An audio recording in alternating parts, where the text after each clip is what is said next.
In 1303, Westminster was an important place. West from the City of London, it was protected by its own walls and gates. Westminster Palace was there, which was one of the main residences of the Kings of England. On the evening of the 12th of May in Westminster Abbey, which lay just across the pathway from the palace, the Benedictine could be heard singing compline, their final prayer at the end of the day before they retired to their sleeping quarters. In the abbey, beneath the chapter house, is a small crypt. Behind its solid doors were the crown jewels and royal treasury, which were about to be stolen by a band of robbers. Where's Johnny English when you need him? Welcome to Medieval Madness.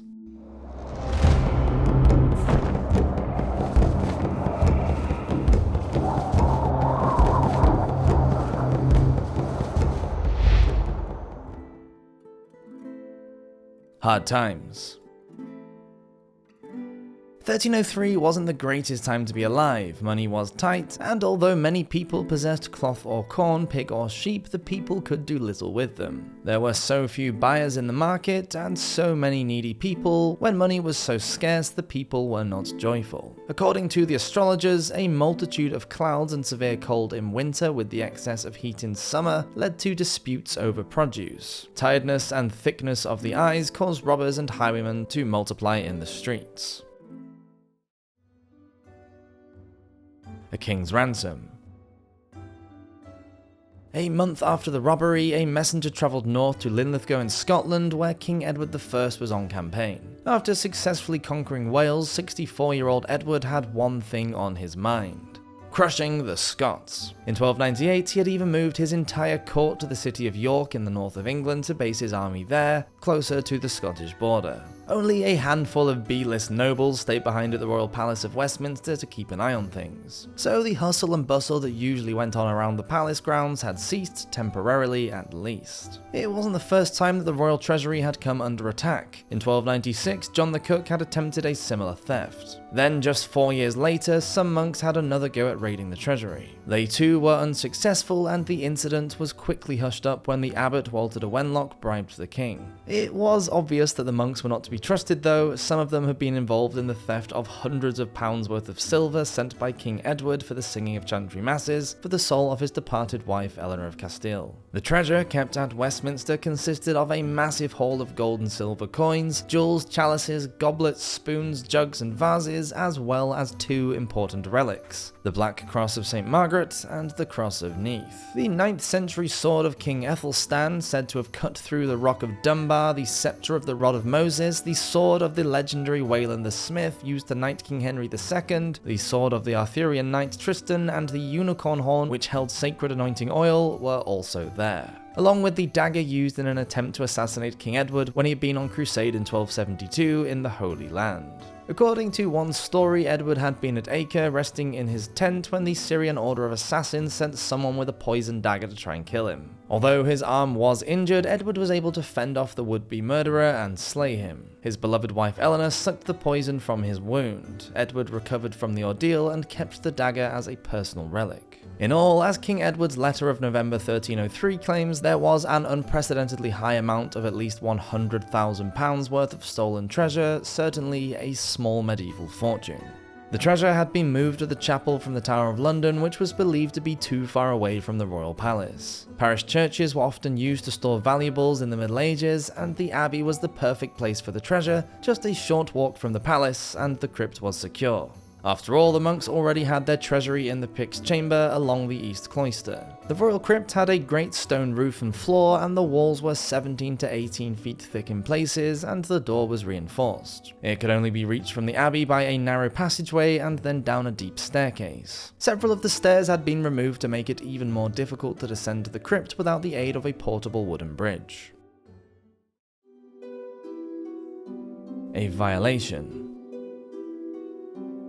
Not only were Edward's ancestors buried there, but as stated by the historical author Paul Doherty, quote, "Westminster Abbey was the king's chapel, his personal shrine, the glorious mausoleum of his family, sacred ground blessed with the bones of Edward the Confessor and the centuries of holy ritual. Not only would anyone who dared to violate such a place be excommunicated by the church, but the crime would probably be perceived as treason, and the perpetrator could expect the wrath of King Edward to come down on them like a ton of bricks." So back to the poor messenger. We can only imagine what was going through his mind as he delivered the news that the treasury at Westminster Abbey had been looted of tens and tens of thousands of pounds of precious coins, jewels and plate, and that many of the items had been recovered in the money markets of London and scattered in the fields around Westminster.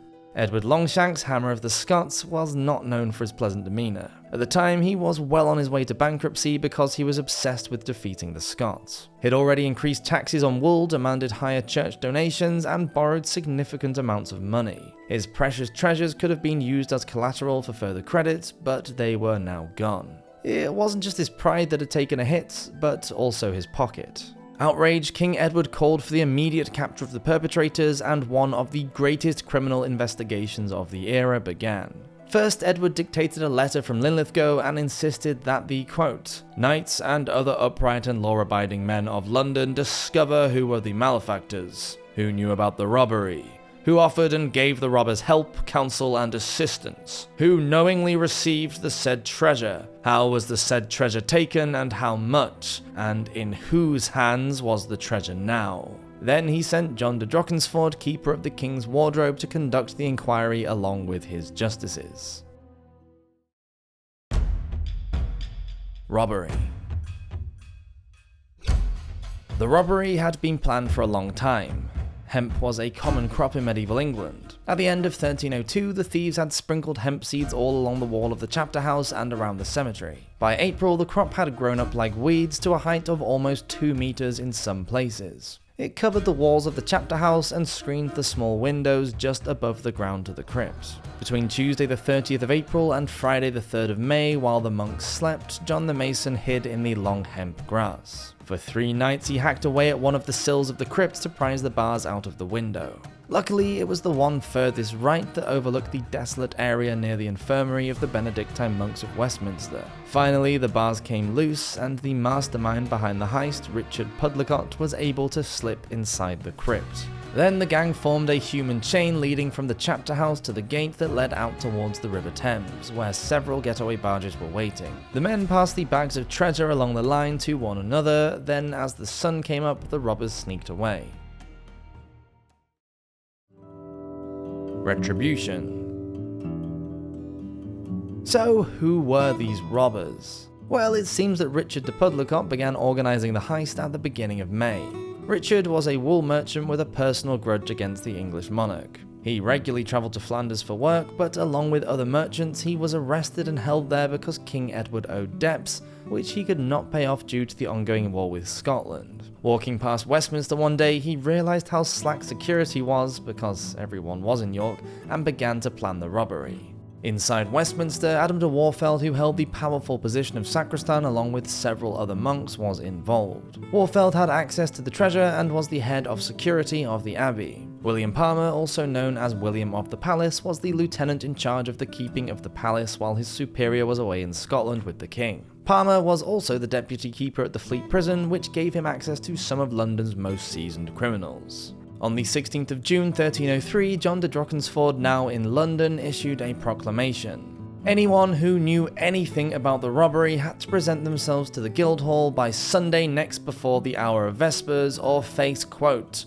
"forfeiture of life and of limb and of land of chattels." A day later, William Palmer, deputy keeper of the palace, came forward and confessed to save his skin. He threw everyone under the cart, and after searching the grounds of Westminster and the Abbey, 10 monks were arrested and imprisoned in the Tower.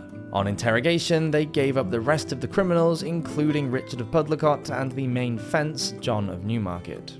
They were all arrested in their homes and found to be in possession of stolen goods. William of the Palace was found to have the Cross of Neath and the unicorn horn under his bed. Most of the loot was recovered.